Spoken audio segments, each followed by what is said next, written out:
மையம் ஊடக நேயர்களுக்கு வணக்கம். நீங்கள் இணைந்திருப்பது மையத்தின் காலை நேர பிரதான செய்திகளுடன். முதலில் தலைப்புச் செய்திகள். செம்மணி மனித புதைகுழி குறித்து நீதிமன்றத்தின் நடவடிக்கை. மீண்டும் ஒரு துப்பாக்கிச்சூடு, சிறுமி பலி பெண் வைத்தியசாலையில். ராஜபக்சர்களின் மோசடிகளை ஆதரித்த ஜேவிபி எதிர்த்தரப்பு பகிரங்கம். ரணில் ஒரு மோசடிக்காரர், விமர்சித்த ஹர்ஷன. கனிமுள்ள சஞ்சீவ படுகொலை, 20 பாதுகாப்பு அதிகாரிகளின் தொலைபேசிகள் பறிமுதல். இங்கிலாந்தில் பனிமலையில் மோதிய விமானம், 3 பேர் படுகாயம். இஸ்ரேலில் பரபரப்பு, மக்கள் கூட்டத்தில் திடீரென புகுந்து விபத்தை ஏற்படுத்திய கார். ரஷ்யாவுக்கு கூடுதல் ராணுவ வீரர்களை அனுப்பிய வடகொரியா. தொடர்பான விரிவான செய்திகள்.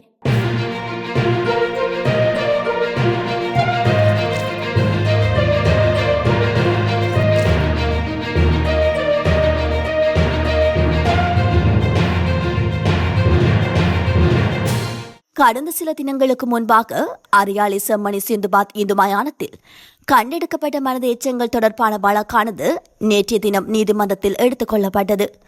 நீதவான் நேற்றைய தினம் மன்றுக்கு வருகை தராத காரணத்தினால் பதில் நீதவான் இந்த வழக்கினை எடுத்திருந்தார். அந்த வகையில் இந்த வழக்கானது இன்றைய தினம் நீதிமன்றத்திற்கு எடுப்பதற்காக திகதியிடப்பட்டுள்ளது. அத்துடன் இன்றைய தினம் சட்ட வைத்திய அதிகாரியின் அறிக்கைகள் மன்றுக்கு சமர்ப்பிக்கப்படும் என எதிர்பார்க்கப்படுகின்றது. ஹெட்டிபொல போலீஸ் பிரிவின் மாக்குலகம பகுதியில் நேற்றிரவு இடம்பெற்ற துப்பாக்கிச் சூட்டு இலக்காக்கி மருத்துவமனையில் அனுமதிக்கப்பட்ட சிறுமி ஒருவர் உயிரிழந்துள்ளார். குறித்த சம்பவத்தில் ஒரு பெண்ணும் சிறுமியும் காயமடைந்து குளியாப்பட்டி மருத்துவமனையில் அனுமதிக்கப்பட்டதாகவும் அங்கு சிறுமி உயிரிழந்ததாகவும் போலீசார் தெரிவித்துள்ளனர். இந்த நிலையில் ஹெட்டிபொல போலீசாருக்கு கிடைத்த தகவலின் அடிப்படையில் சம்பவம் தொடர்பான விசாரணைகள் நடைபெற்று வருகின்றன. உயிரிழந்த சிறுமி 9 வயதுடையவர் எனவும் ஹெட்டிபொல மாகுலகம பகுதியைச் சேர்ந்தவர் என்றும் தெரிவிக்கப்பட்டுள்ளது. விசாரணையில் இறந்த சிறுமி தனது பாட்டியுடன் வீட்டில் தங்கியிருந்த போது அருகில் இருந்த சிலர் பன்றிகளை வேட்டையாடும் சத்தம் கேட்டு வீட்டை விட்டு வெளியே வந்து விசாரித்த போது அவர் சுட்டுக் கொல்லப்பட்டுள்ளார் என்பது தெரிய வந்துள்ளதாக போலீசார் தெரிவிக்கின்றனர். சம்பவத்தில் காயமடைந்த பாட்டி குளியாப்பட்டி மருத்துவமனையில் சிகிச்சை பெற்று வருகின்ற அதேவேளை சிறுமியின் சடலம் குளியாப்பட்டி மருத்துவமனை பிரேத அறையில் வைக்கப்பட்டுள்ளது. இந்த நிலையில் துப்பாக்கிச் சூட்டிற்கு பயன்படுத்தப்பட்ட துப்பாக்கி போலீசாரினால் கைப்பற்றப்பட்டுள்ளதுடன் சந்தேக நபர் அப்பகுதியை விட்டு தப்பிச் சென்றுள்ளதாக தெரிவிக்கப்பட்டுள்ளது. மேலும் சந்தேக நபரை கைது செய்வதற்காக ஹெட்டிபொல போலீசார் மேலதிக விசாரணைகளை மேற்கொண்டு வருகின்றனர். ஹெல்பிங் அம்பாந்தோட்டை திட்டத்தில் மோசடி குற்றச்சாட்டில் மகிந்த ராஜபக்சவின் பெயர் தெரிவிக்கப்படுகின்றதை அறிந்து கொண்டே 2005ஆம் ஆண்டு அவரை பிரதமராக்க மக்கள் விடுதலை முன்னணி நடவடிக்கை எடுத்திருந்தது என நாடாளுமன்ற உறுப்பினர் முஜிபுர் ரஹ்மான் சுட்டிக்காட்டியுள்ளார். மேலும் மக்கள் விடுதலை முன்னணி 2005 எடுத்த தவறான தீர்மானங்களின் பெறுபேறாகவே தற்போது மோசடிகள் தொடர்பில் கதைக்க வேண்டியுள்ளது எனவும் அவர் குறிப்பிட்டுள்ளார். நாடாளுமன்றத்தில் நேற்றைய தினம் இடம்பெற்ற 2025ஆம் ஆண்டு வரவு செலவு திட்டத்தில் ஜனாதிபதி செலவின் தலைப்பின் மீதான குழுநிலை விவாதத்தில் கலந்து கொண்டு உரையாற்றுகையிலேயே அவர் இவ்வாறு குறிப்பிட்டுள்ளார்.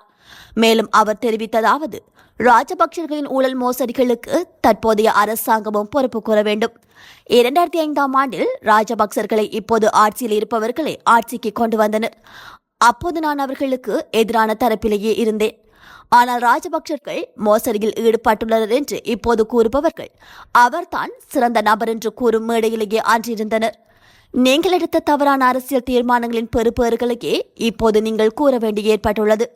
ராஜபக்சர்கள் திருடர்கள் என்று தெரிந்து கொண்டே அவர்களை ஆட்சிக்கு கொண்டு வந்தீர்கள். ராஜபக்சர்களின் மோசடிகளை கூறும்போது எங்களை பார்த்து கூற வேண்டாம். அன்று நீங்கள் எடுத்த தவறான தீர்மானத்திற்கே இன்று மக்கள் நட்டஈட்டை செலுத்த வேண்டியுள்ளது என்று அவர் குறிப்பிட்டுள்ளார். முன்னாள் ஜனாதிபதி ரணில் விக்ரமசிங்கவை நீதியமைச்சர் ஹர்ஷன நாணயக்கார நேற்று தமது நாடாளுமன்ற உரையில் விமர்சித்திருந்தார். அவர் ஒரு மோசடி செய்பவர் என்று அமைச்சர் தெரிவித்திருந்தார். அவருக்கு 39 ஆலோசகர்கள் இருந்தனர். ஒரு ஜனாதிபதிக்கு எதுவும் தெரியாது என்பதால் ஆலோசகர்கள் இருப்பது நியாயமானது. ஆனால் 39 ஆலோசகர்கள் இருந்ததால் அவருக்கு எதுவுமே தெரியாது என்று நாணயக்கார தெரிவித்திருந்தார். இயக்குநர் போன்ற பதவிகளை பயன்படுத்தி குறைந்தது 67 பேர் ஆலோசகர் பதவியில் நியமிக்கப்பட்டனர் என்றும் அவர் தெரிவித்திருந்தார்.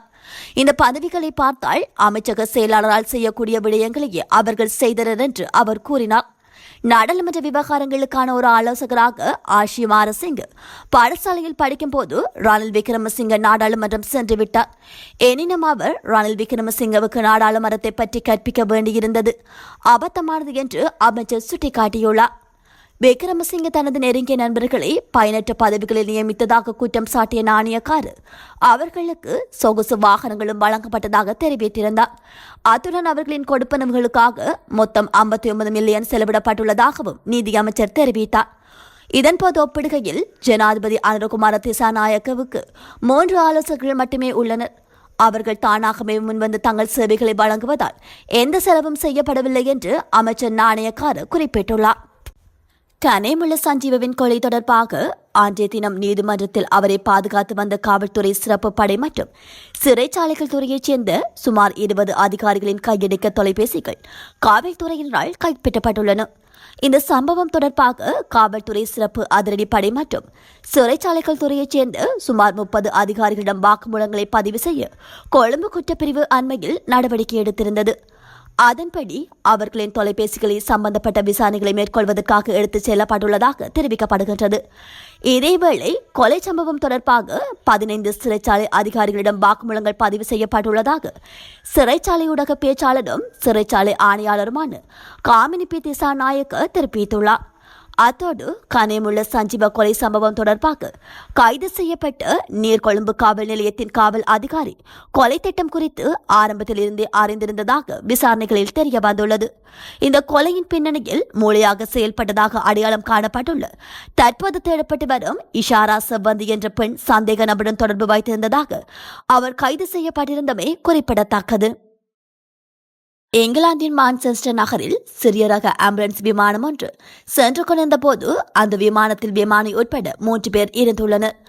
பெர்மாண்ட் என்ற இடத்துக்கு அருகே சென்றபோது அங்குள்ள ஈக்வினாஸ் பனிமலையில் விமானம் மோதியதால் இந்த விமானம் கீழே விழுந்து நொறுங்கியது. இதனையடுத்து சம்பவ இடத்துக்கு மீட்பு படையினர் விரைந்து சென்றனர். அப்போது விமானத்தில் இருந்து 3 பேரும் படுகாயம் அடைந்த நிலையில் அவர்கள் கண்டுபிடிக்கப்பட்டார்கள். அதன் பின்னர் அவர்கள் அனைவரும் மீட்கப்பட்டு சிகிச்சைகளுக்காக வைத்தியசாலையில் அனுமதிக்கப்பட்டுள்ளனர். இஸ்ரேலின் வடக்கே அமைந்துள்ள ஹைபா நகரின் தெற்கே கார்கர் பகுதியில் வாகனம் ஒன்று நடந்து சென்றவர்கள் மீது திடீரென மோதி விபத்து ஏற்படுத்தியுள்ளது.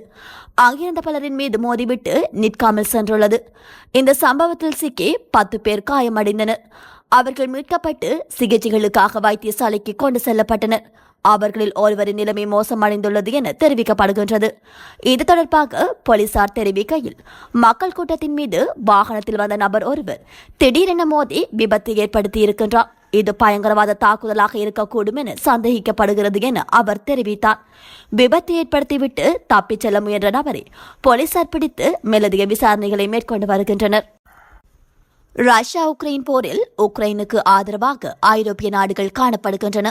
அவற்றின் ஆயுதம் சப்ளை பொருளாதார உதவியால் போரில் உக்ரைன் தொடர்ந்து தாக்குப்பிடித்து வருகின்றது. அதேபோல ரஷ்யாவுக்கு அதன் நட்பு நாடான வடகொரியா ஆதரவாக செயல்படுகின்றது. அதன் ஒரு பகுதியாக வடகொரியா சுமார் 10,000 ராணுவ வீரர்களை ரஷ்யாவுக்கு அனுப்பியுள்ளது. அவர்கள் உக்ரைன் எல்லை அருகே உள்ள குஸ் பிராந்தியத்தில் நிறுத்தப்பட்டிருந்தனர். ஆனால் கடுமையான பனி மற்றும் உக்ரைனின் தாக்குதலை சமாளிக்க முடியாமல் அவர்களில் பலர் பலியாகியுள்ளனர். இந்த நிலையில் ரஷ்யாவுக்கு கூடுதல் ராணுவ வீரர்களை வடகொரியா அனுப்பியிருப்பதாக தென்கொரிய உளவு நிறுவனம் தெரிவித்துள்ளது. இத்துடன் மையத்தின் காலை நேர பிரதான செய்திகள் நிறைவு பெறுகின்றன. நன்றி.